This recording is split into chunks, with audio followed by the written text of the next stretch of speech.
Bangla academy সাহিত্য পুরস্কার 2025-এর জন্য মনোনীত হয়েও পুরস্কার পাননি কবি মোহন রায়হান। গত বৃহস্পতিবার বিকেলে নিজের ফেসবুক পেজে দেওয়া পোস্টে এ তথ্য জানিয়েছেন তিনি। গত সোমবার বাংলা একাডেমির বিজ্ঞপ্তিতে মোহন রায়হানের মনোনীত হওয়ার তথ্য জানানো হয়।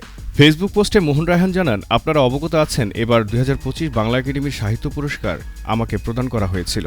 এই পুরস্কার আমার একদমই প্রত্যাশা ছিল না।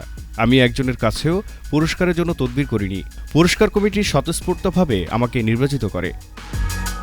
41 বছর আগে লেখা কবিতার জন্য পুরস্কার বাতিল করার তথ্য উল্লেখ করে মোহন রায়হান বলেন, বুধবার পুরস্কারপ্রাপ্ত ব্যক্তিদের ডেকে এসএসএফ পুরস্কার গ্রহণের রিহার্সালও প্রদান করে। যথারীতি বৃহস্পতিবার পুরস্কার গ্রহণের জন্য এসে জানতে পারলাম 41 বছর আগে কর্নেল তাহেরকে নিয়ে লেখা আমার তাহেরের স্বপ্ন কবিতার জন্য প্রধানমন্ত্রী তারেক রহমানকে দিয়ে একটি মহল আমার পুরস্কার বাতিল করিয়েছে।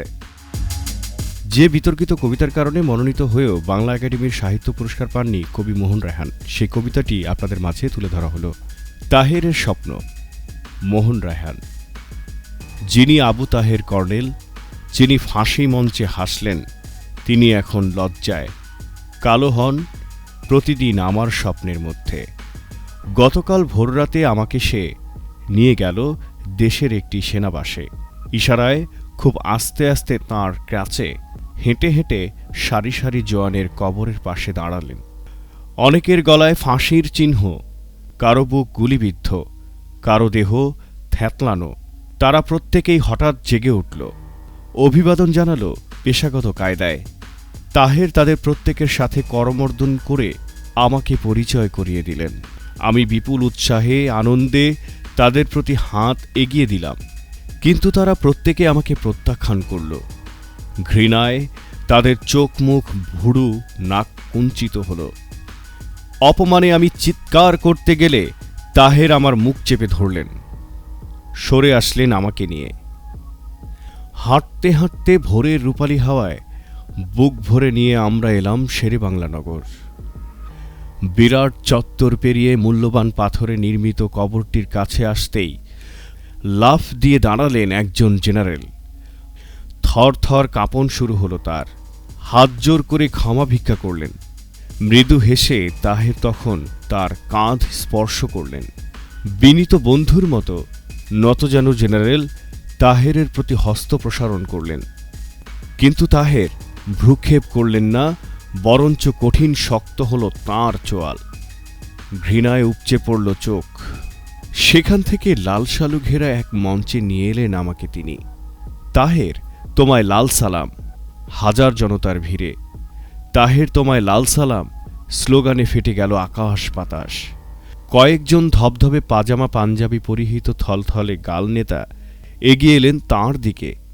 একজন তাঁর চোখের চশমা খুললেন, একজন তাঁর ভরাট কণ্ঠের গম্ভীর আওয়াজ জনতার কণ্ঠে মিলিয়ে দিলেন। কিন্তু তাহের তাদের প্রত্যেককে পাশ কাটিয়ে ধীর পায়ে তাঁর কাঠের ক্র্যাচ ঠুকে ঠুকে মাইকের সামনে এগিয়ে গেলেন। বিশাল জনসমুদ্র মুহূর্তে নীরব হয়ে গেল। তাহের শুধু কান্নায় ভেঙে পড়ে বললেন, স্বাধীনতা যুদ্ধে আমার একটি পা শুধু উড়ে গেছে, কিন্তু আমি খোঁড়া নই, অথচ তোমরা পা থাকতেও পঙ্গু। মোহন রায়হান বর্তমানে জাতীয় কবিতা পরিষদের সভাপতি।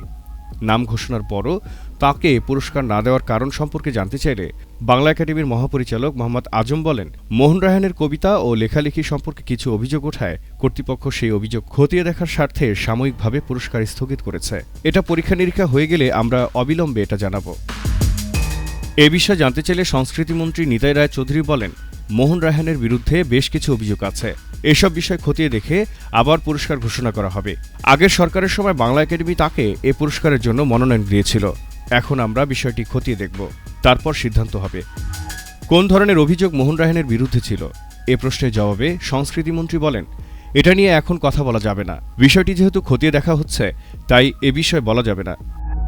সংস্কৃতি প্রতিমন্ত্রী আলী নওয়াজ মাহমুদ খৈয়মও অভিন্ন কথা বলেন। তিনি বলেন, মোহন রায়হানের বিরুদ্ধে অনেক অভিযোগ আছে, তাই তাকে আপাতত পুরস্কার দেওয়া হয়নি। আমরা অভিযোগগুলো যাচাই করে দেখছি। তবে স্থগিত পুরস্কার না নেওয়ার ঘোষণা মোহন রায়হানের জন্য সম্মানজনক হবে বলে মনে করেন তার শুভানুধ্যায়ীরা। দুনিয়া ডিজিটাল।